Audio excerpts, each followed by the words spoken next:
and welcome to the Eleos Compliance May summary of regulatory updates from around the world. Thanks for joining us. We have quite a few updates from the LATAM region this month, so we will start there. In Peru, the regulator MTC announced on the last day of April that Ministerial Resolution 373 of 2021 has come into effect. This resolution follows on from a public consultation into proposed changes to Peru's national frequency allocations, designed to promote high-speed internet in more rural areas of the country. Among other changes, they have allocated the 470 to 698 MHz frequency band to provide internet connectivity in rural areas. They have also reserved 1,200 MHz of spectrum in the 26 GHz band for future use by 5G network providers and allocated 1,200 MHz of spectrum between 5925 and 7125 MHz to be used by Wi-Fi 6E. We are still waiting for information on the power limits and other guidelines for Wi-Fi 6E devices, but we will bring that information to you in a further update. As always, the links to the announcement and the full resolution can be found in the video description. Costa Rica have also finalised updates to their national frequency allocation plan.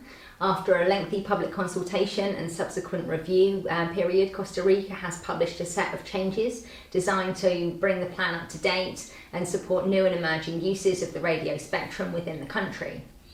The most significant change to the free use bands are the 76 GHz to 81 GHz band has been modified to conform to the recommendations in UIT RM 1452 and 2057.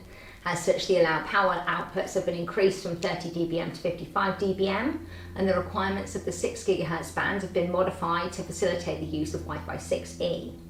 The full text of the changes is available to download from a link below.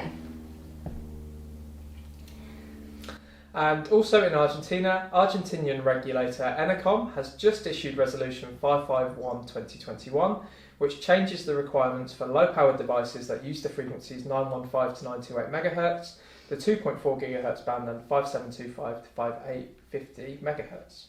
According to the resolution, those devices must now meet the criteria laid out in ENACOM Q2 6014 version 20.1. Again, you can find the published resolution, which includes the regulation I just stated, in the link below. Finally, from the LATAM region, we've just picked up that Honduras has also recently updated its frequency allocations to ensure that they are ready for Wi-Fi 6E. The same spectrum has been allocated, and again we're waiting on final guidance regarding other technical criteria for those devices. The full announcement from Conatel is linked below.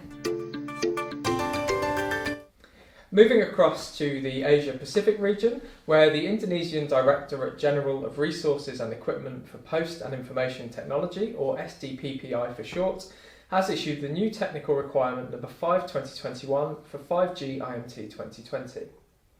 The regulation details the requirements and frequency bands for the use of 5G NR equipment in Indonesia. You can find these detailed in the written update shown on our website. This technical requirement is already in force as of the 3rd of May 2021, and equipment seeking SDPPI type approval in the bands listed above should go through the usual type approval process. For a copy of the regulation, please do get in touch. In Singapore, IMDA has published technical specifications for short-range devices, IMDA Issue 1 Revision 2 June 2021 for public comment. Comments are accepted via email to telecomstandards@imda.gov.sg until the 1st of June. This revision updates the existing technical specifications for short-range devices with the following changes. A section on keeping up with the latest developments in international standards. Addition of a subsection on equipment safety testing. Addition of an assessment conformance checklist, and a revision to Table 1, technical requirements for short-range devices. And finally, the reordering of frequency bands in ascending order. For more detailed information on the changes to the specifications, please refer to Appendix B1 in the document, which you can find on the links below. And also, the Korean Agency for Technology and Standards, KATS, have issued KATS Notice 2021-33, announcing plans for the publication of Safety Standard KC 62368-1. The proposal standard covers requirements and tests for products based on the IEC 62368-1 safety standard. The new standard will supersede the current Korean safety standards KC 60065 and 60950-1. The previous standards will continue to be used along with the new standard until the 31st of December 2022, when thereafter 62368-1 will be used only. KATS are currently collecting public opinion on the new standard, and the consultation is open until the 18th of June 2021. For a full copy of the announcement and details on how to contribute, please get in touch with your Eleos contact. Over to Africa now, and in the Seychelles, the Department of Information Communications Technology have published a new procedure for the type approval of radio communications equipment. Eleos team have reviewed the regulations, and we can confirm that there are no significant changes stipulated, and it still stands that national level certification must be obtained prior to exporting products into the Seychelles. Yeah, and next over to Kenya. So on the 4th of May 2021, a public consultation on IPv4 to IPv6 migration strategy was published by the Communications Authority of Kenya, CA, emphasising the urgent need for migration by July 2022. As such, it's anticipated that from July 2022 it will be possible to approve equipment supporting IPv6 only.